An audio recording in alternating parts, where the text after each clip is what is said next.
Lock है पर down नहीं, हम हैं इंडिया वाले। और इस वक्त हम सीधा डिबेट कर रहे हैं। हमारे साथ खास मेहमान जुड़े हुए हैं और सीधा हम चल रहे हैं। इस वक्त आनंद स्वरूप शुक्ल साहब हैं। आप ग्राम्य विकास राज्य मंत्री हैं उत्तर प्रदेश के।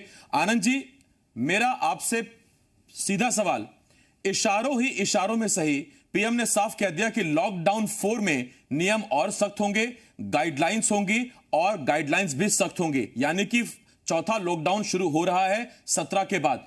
अब मेरा आपसे एक सवाल ये कि गांव का एक आम आदमी जो अब तक पहले लॉकडाउन दूसरे लॉकडाउन में बाकी लोगों की मदद कर रहा था, लेकिन अब जब काम धंधा बंद हुए, इतना लंबा वक्त बीता जा रहा है, खुद की मदद कर नहीं पाएगा, दूसरे को कैसे संभालेगा? और क्या राज्य में ये बूता है, ये ताकत है सरकारों में कि वो पूरा देश संभाले बिना आम आदमी की मदद के?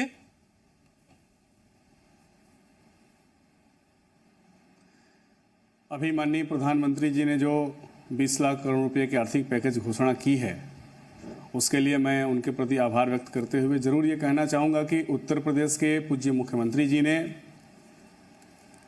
ये कहा भी है और ग्राम विकास विभाग के द्वारा केवल मनरेगा के अंतर्गत आज 12 मई को 23,46,803 श्रमिकों को आज कार्य दिए गए और मई के अंत तक ऐसे 50 लाख लोगों को रोज़ हम रोजगार देंगे। माननीय मुख्यमंत्री जी ने यह भी कहा है कि हम 1 करोड़ लोगों को 10 लाख लोग प्रवासी मजदूर हमारे प्रदेश में आ गए हैं, 10 लाख और आने वाले हैं। और इसी के साथ आज लोन मेला भी शुरू हुआ है। जो लोग भी गाँवों में हैं, बाहर से आ गए हैं, जो भी रोजगार करते थे, एक नए अवसर के रूप में जो लोग जो रोजगार शुरू करना चाहते हैं, लघु कुटीर मध्यम, उनके लिए सरकार सहायक के रूप में सहायक हो करके और उनका जीवन यापन हो सके। सबसे बड़ी चुनौती हमारे सामने है कि कोरोना एक वैश्विक महामारी है और इससे हमें बचना है, इस पर विजय प्राप्त करना है। और आज माननीय प्रधानमंत्री जी ने जो हमें मंत्र दिया है कि हमें इससे बचना भी है और आगे बढ़ना भी है, तो इस आपातकाल में भी हम एकजुटता के साथ और जिस तरीके से उत्तर प्रदेश के पूज्य मुख्यमंत्री जी, जिनका प्रशासनिक कौशल पूरा भारतवर्ष देख रहा है, आगे बढ़ रहे हैं, अपने लोगों को रोजगार देने के साथ ही हमारे स्वयं सहायता समूह के माध्यम से ही 12,000 से अधिक महिलाएं लगातार 53 लाख से अधिक मास्क बना करके और 4 करोड़ रुपए की आय की हुई हैं। ये ग्रामीण क्षेत्र के उन परिवारों में आय जा रही है जो परिवार अत्यंत निर्धन वर्ग के हैं। और सरकार का उसी के साथ जो सरकार ने प्रयास किया कि जो हमारे दिहाड़ी मजदूर हैं, जो हमारे मनरेगा के मजदूर हैं, उनको 1,000। इसी के साथ जो हमारे ऐसे लोग हैं गाँव में जो निराश्रित हैं, किसी योजना का लाभ जिनको नहीं है, उनको भी ग्राम विकास विभाग के द्वारा चिन्हित करके और 1,000 रुपये उनके खाते में डाले गए। राशन की फ्री सुविधा इसीलिए ऐसे लोगों को दी गई है। लोगों को हम हर प्रकार के सहयोग दे सकें और उनके सहयोग से प्रदेश को आगे बढ़ा सके। मुझे लगता है कि इसी कार्य योजना के लिए मुख्यमंत्री जी ने प्रधानमंत्री जी के निर्देशों का पालन करते हुए आगे बढ़ने की कार्य योजना बनाई है। और हम देखेंगे आपकी जो राय है उससे जीतू पटवारी सहमत नहीं होंगे, सुनील जाखड़ साहब सहमत नहीं होंगे।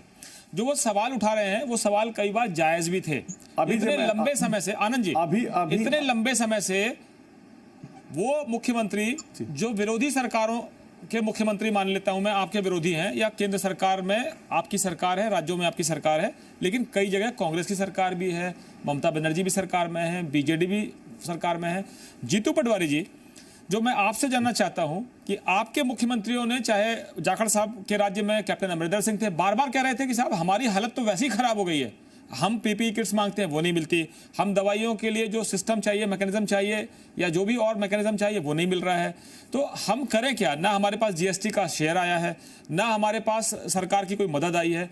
तो मदद आते आते इतनी देर क्यों हो गई? जीतू पटवारी, आपके मुख्यमंत्री जो मांग रहे हैं, आपके पूर्व मुख्यमंत्री जो मांग रहे थे, जाखड़ साहब के मौजूदा मुख्यमंत्री जो मांग रहे हैं, सुनते क्यों नहीं आपकी? भाई आवाज बुलंद नहीं है आपकी क्या? दिलीप जी, ये भारतीय जनता पार्टी के मेरे परिवार के जो लोग बैठते हैं वो स्तुति में लग जाते हैं। स्तुति करना अच्छी बात है, पर तो आप लोग स्तुति नहीं करते, आप लोग स्तुति नहीं करते भाई। आप अपने नेता की स्तुति आप करते हैं, वो अपने की कर रहे हैं, लेकिन मैं पूछ रहा हूं कि आपकी सुनते क्यों नहीं है? दिलीप जी, स्तुति और मंथन में अंतर होता है, और मंथन करना और आपस में चर्चा करके कोई समाधान पर निकालना, ये अच्छे राष्ट्र के निर्माण की एक घोतक होता है। मैं पूछता हूं, आप ही सवाल करो, लॉकडाउन चौथा चरण, पहले चरण के 21 दिन में देश के प्रधानमंत्री ने कहा कि 21 दिन अगर हम नहीं संभले तो 21 साल देश पीछे चला जाएगा। अब ये देखो, राहुल गांधी जी ने जब सतर्क किया था, तब अगर आप 20-22 आपके इंटरनेशनल एयरपोर्ट से अगर वहां लॉकडाउन कर देते तो देश इस स्थिति में नहीं पहुंचते हैं। ये और खराब देशों से तुलना करते हैं। आज देखो, देश के प्रधानमंत्री ने कहा कि हमें कोरोना के साथ जीना है। इसका मतलब है कि ये लॉकडाउन सारे फेल हो गए, इनके प्रयास फेल हो गए। देश के प्रधानमंत्री ने कहा, मेरे प्रधानमंत्री ने कहा। अभी आप देखो कि पूरे देश में 20 करोड़ मजदूर इधर से इधर, कोई मर रहा है, कोई रो रहा है, कोई गा रहा है, कोई एक्सीडेंट में मर रहा है, कोई ट्रेन के नीचे आ रहा है। देश के प्रधानमंत्री ने उनके लिए, संवेदनाओं के लिए क्या, उनके पास क्या था? यह सवाल देश देखना चाहता है, सुनना नहीं चाहता। आप ये बताओ कि $5 ट्रिलियन की इकोनॉमी बनानी थी और अब हम बिना खाली पेट, अब हम इस स्थिति में आ गए कि जिए कैसे? ये साल लाभ हानि का नहीं, जीने का है, रतन टाटा ने कहा। मैं मानता हूं कि 130 करोड़ लोगों की आज प्रश्न है इस देश के सामने और हम एकजुटता से सरकार के साथ हैं। यही राहुल जी ने भी कहा कि हम सरकार को क्रिटिसाइज नहीं करना चाहते, हम सरकार के साथ होकर देश को इस महामारी से उबारना चाहते। पर सवाल ये तो बनता है कि लॉकडाउन के पहले लॉकडाउन में अगर मजदूरों को परमिट कर देते अपने अपने गंतव्य को जाने को, तो ये लोग मरते क्या? ये सरकार का फेलियर है या नहीं? ये सवाल देश जानना चाहता है, नहीं जानना चाहता? आज देश में इस महामारी में मेरे प्रधानमंत्री ने ये कहा कि आपको कोरोना के साथ जीना है, तो फिर इतना ये देश को एक जगह लॉकडाउन में, ताले में बंद करके हमने क्यों रखा भाई? तो क्या लॉकडाउन फेल हुआ या फिर इस लॉकडाउन से मामले संभले, रुके, थमे? मैं इस पर एक सवाल ले लेता हूं। जाखड़ साहब, आपके पास लौट रहा हूं, लेकिन चूंकि लॉकडाउन के फेलियर पर जीतू पटवारी साहब ने सवाल उठाया है, इसीलिए आनंद जी आपसे एक सवाल। जानकार जो बात कह रहे हैं उसी तरफ जीतू पटवारी इशारा कर रहे हैं और वो ये कह रहे हैं, आनंद जी सवाल सुन लीजिए। आनंद जी वो कह रहे हैं कि आपको जब ट्रेन चलानी ही थी लॉकडाउन में, तो फिर आपने सबसे पहले जब ट्रेन बंद की, रेल सेवा बंद की, तो उस वक्त आपको आम आदमियों के लिए, उनके घूमने के लिए, बिजनेस टूर के लिए, बाकी सेवाओं के लिए, उसके लिए बंद कर देते। आप वो ट्रेन चलाते रहते, लेकिन वो चलाते आप मजदूरों के लिए। स्पेशल पास तो आप अभी भी जारी कर रहे हैं। जब मामले कम थे तब आपने रेल सेवा बंद कर दी, अब जब मामले 70,000 के पार हैं तो आपको रेल सेवा शुरू करनी पड़ रही है। यानी कि आपके लिए नया अनुभव है, नई सरकार के लिए। कभी पहले कोरोना नहीं आया, लेकिन आपको लगता है नीतियों में कुछ गलतियां हुई, अब वो काम हो रहे हैं जो पहले हो जाने चाहिए थे। जीतू पटवारी वही सवाल उठा रहे हैं।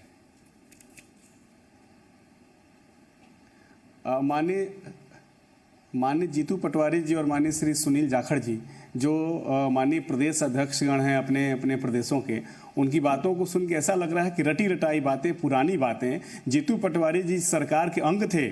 मध्य प्रदेश में आज इंदौर में, भोपाल में, उज्जैन में जो हालत हुई है, उसी सरकार के कारण हुई है, क्योंकि जो अल्पमत की सरकार थी वो सरकार बचाने में पूरा सब लोग लगे हुए थे। कोई भी कोरोना को रोकने के लिए नहीं लगा हुआ था। और इन लोगों की राय अगर मानी गई होती तो आज पूरे देश में कई करोड़ कोरोना संक्रमित हो गए होते। पूरी दुनिया ये मान रही है, पूरी दुनिया मान रही है कि माननीय प्रधानमंत्री जी ने जो प्रयास किए हैं, जिस तरीके से WHO ने भी इस बात को माना है कि एक डॉक्टर्स की राय आती है कि हमें संक्रमण को रोकने के लिए क्या क्या करना है। ये कोई ऐसा नहीं कि रात को हम उठे और सुबह कागज फाड़ के फेंक दिए। ये प्रधानमंत्री जी पूरे विशेषज्ञों के साथ बैठते हैं और उसके बाद इन नीतियों को आगे बढ़ाते हैं। ये लोग क्या बात करेंगे? मजदूरों की बात कर रहे हैं।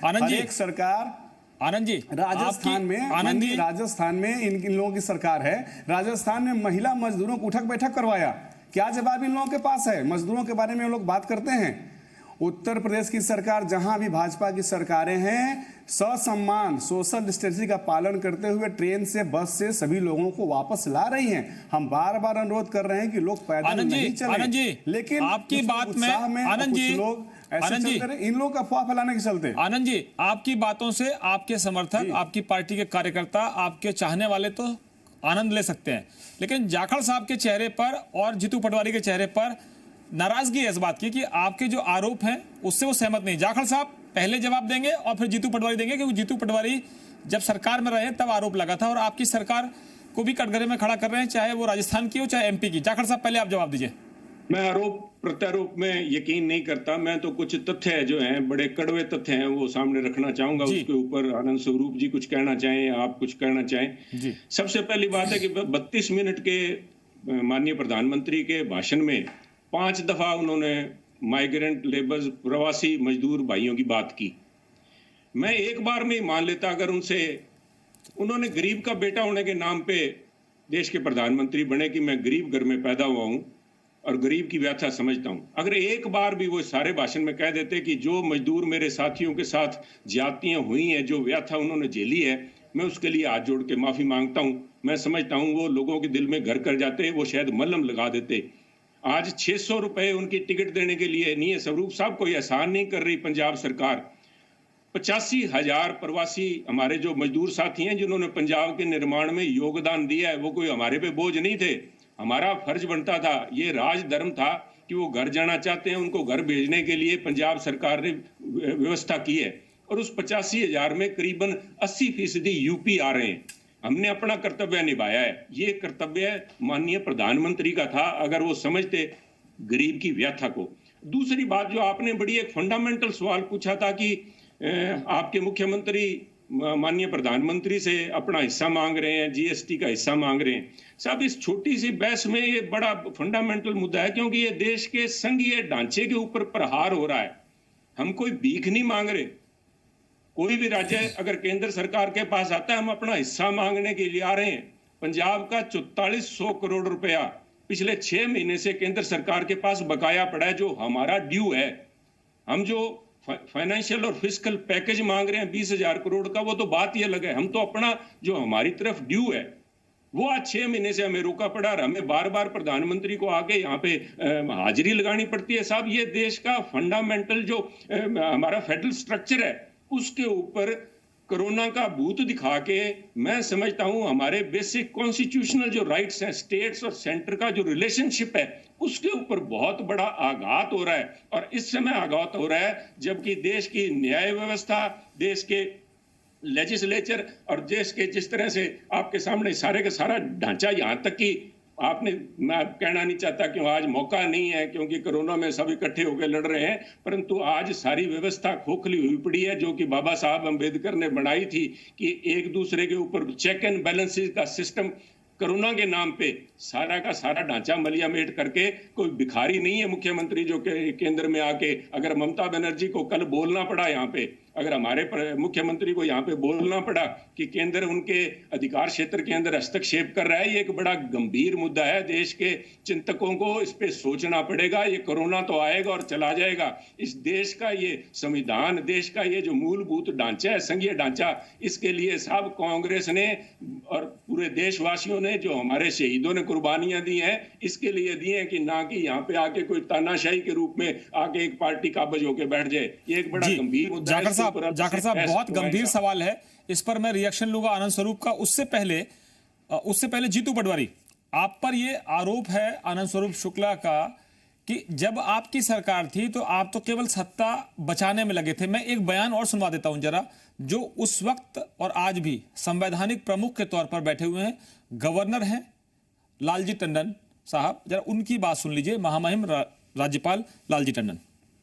सरकार हटाओ और सरकार बनाओ, इसमें यहाँ बाकी सब तरफ से लोगों का ध्यान स्वाभाविक है कि हटेगा। तो काफी लंबा समय ऐसा हुआ कि जहाँ प्रशासनिक व्यवस्था बिल्कुल निष्प्रभावी हो गई थी। पटवारी साहब, प्रशासनिक व्यवस्था निष्प्रभावी हो गई थी, ये आरोप न केवल गवर्नर का है बल्कि ये आनंद स्वरूप शुक्ला कह रहे हैं कि आप कर क्या रहे थे उस समय। पूरा इंदौर, पूरा उज्जैन, भोपाल, जबलपुर, बहुत से ऐसे शहर हैं जो इस समय बहुत प्रभावित हैं।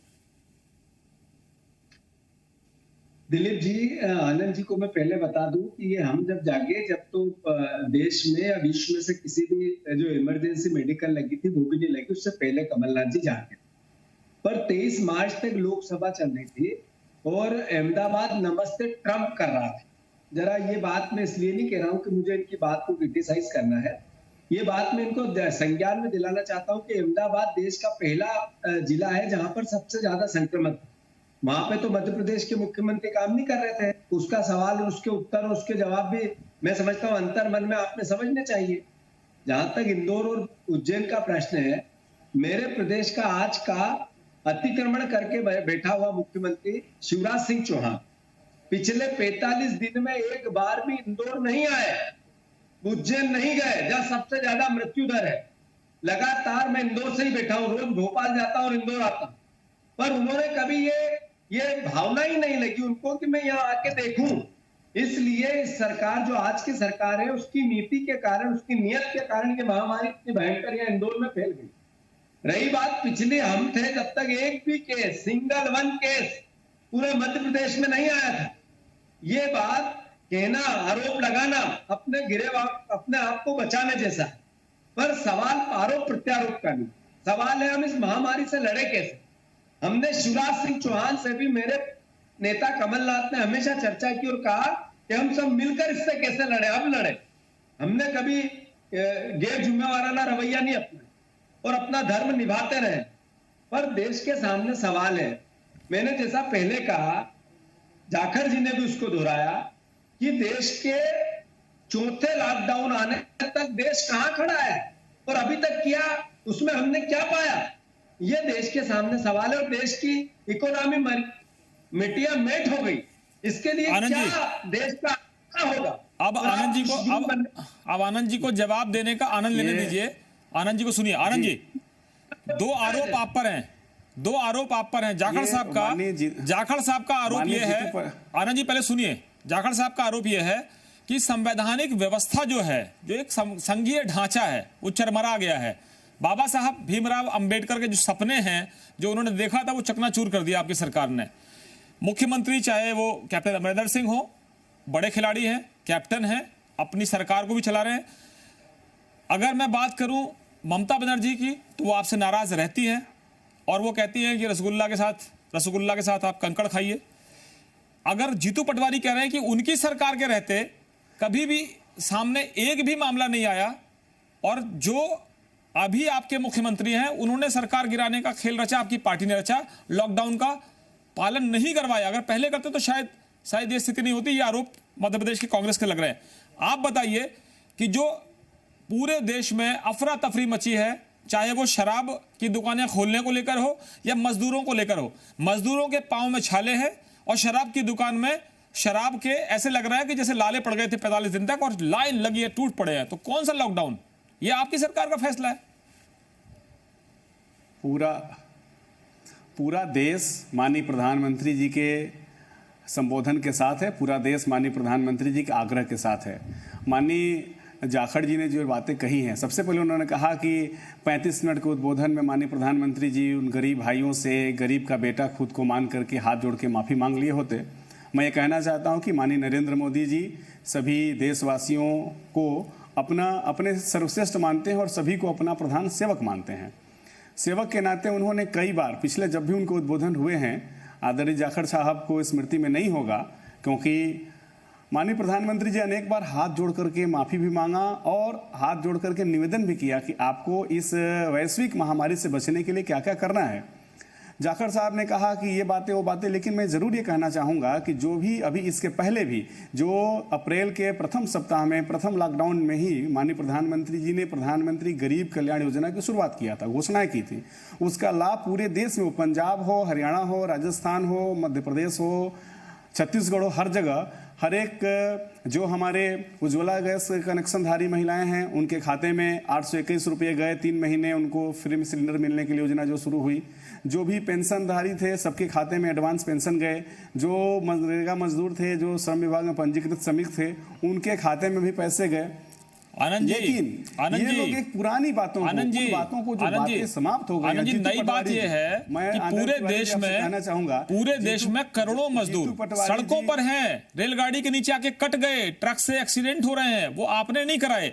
लेकिन अगर ये अफरा तफरी नहीं होती तो शायद वो अपने घर सुरक्षित पहुंच जाते हैं। जो बात जाखड़ साहब कह रहे हैं आनंद जी, उसको आप गंभीरता से लीजिए। वो विपक्ष है, उसका काम है आपको जगाना। मैं आपसे कहना चाहता हूं, आपसे कहना चाहता हूं कि विपक्ष के सभी सुझावों का आदरपूर्वक स्वागत है, लेकिन जो फेडरल स्ट्रक्चर की बात हो रही है, जो संघीय ढांचे की बात हो रही है, कम से कम कांग्रेस को इन बातों कहने का अधिकार नहीं है। हम पहली बार देख रहे हैं कि कोई माननीय प्रधानमंत्री सभी माननीय मुख्यमंत्री गण के साथ लंबी वार्ता करके उनकी राय के अनुसार आगे कोई निर्णय करते हैं। मैं उन पुरानी बातों में नहीं जाना चाहता हूं जब कांग्रेस की सरकारें थी और कैसे विपक्ष की सरकारों को लगातार बर्खास्त कर दिया जाता था, क्या क्या किया जाता था। ये लोग इस गंभीरता को समझ ही नहीं रहे हैं। यह कोई प्रशासनिक लॉकडाउन नहीं है, ये एक वैश्विक बीमारी से हमको बचाने के लिए, ये 1975 का आपातकाल नहीं है कि प्रशासन के दम पर हमें किसी को छूट देना है, किसी को दबाना है, प्रेस को दबाना, ऐसा नहीं है। ये सोशल डिस्टेंसिंग, एक दूसरे से दूरी बना करके हमारे जीवन को बचाने के लिए जो WHO के और जो स्वास्थ्य विशेषज्ञ हैं उनकी राय के अनुसार माननीय प्रधानमंत्री जी और सभी मुख्यमंत्री जी के साथ चर्चा करने के निर्णय करते हैं। आगे रोजगारों को आगे बढ़ाने के लिए, सभी का जीवन सुगमता से चलता रहे, इसकी व्यवस्था बनाने के लिए आज आनंद जी की बात, आनंद जी कह रहे हैं कि आप लोग समझ नहीं पा रहे हैं कि प्रधानमंत्री क्या कर रहे हैं। जीतू पटवारी भी नहीं समझ पा रहे हैं। आप तो वरिष्ठ नेता है, वो भी वरिष्ठ नेता है। आनंद जी कह रहे हैं कि आनंद से समझ नहीं पा रहे हैं आप लोग। बिल्कुल ये सही होंगे, क्योंकि इनका एक्सपीरियंस जो है ज्यादा होगा राजनीति में। पर मैं इतना समझता हूं कि भूखे आदमी को समझाने के लिए उसके पेट से पूछना पड़ता है। और ये जो व्यक्ति हैं, मैं जो शायद आनंद स्वरूप जी समय अगर समझा पाए, जनधन योजना के तहत जो 300 रुपए हमारी बहनों के खाते में डाला गया, क्या आनंद स्वरूप जी ये समझते हैं कि उससे 50 दिन उनकी चूल्हा जल गया होगा? क्या ये काफी था? क्या ये जो मनरेगा की बात कर रहे हैं, जिन मजदूर के लिए राहुल जी ने और मैंने भी प्रधानमंत्री को चिट्ठी लिखी कि अगर आप रजिस्टर्ड जो हमारे मनरेगा वर्कर्स हैं उनके खातों में एडवांस पैसे डाल दीजिए, 40 या 50 दिन की दिहाड़ी पहले डाल दें। बाद में जब कोरोना से ये लॉकडाउन खुलेगा तो उनसे जैसे जैसे काम करवाया जाएगा, एडजस्ट हो जाएगा। उनके खातों में अगर पैसे आ जाते तो आज पंजाब से करीबन 12 लाख प्रवासी वापस घर जाने के लिए रजिस्टर्ड नहीं होते। गरीब की नहीं सोची गई, गरीब का ध्यान नहीं रखा गया, उन साहूकारों का ध्यान रखा गया। इस महामारी, इस लॉकडाउन के अंदर भी 62,000 करोड़ रुपए उस नीरव मोदी के या मेहुल चौकसी के आप वेव ऑफ कर सकते हो। एक गरीब का 600 रुपए की टिकट नहीं आप दे सकते।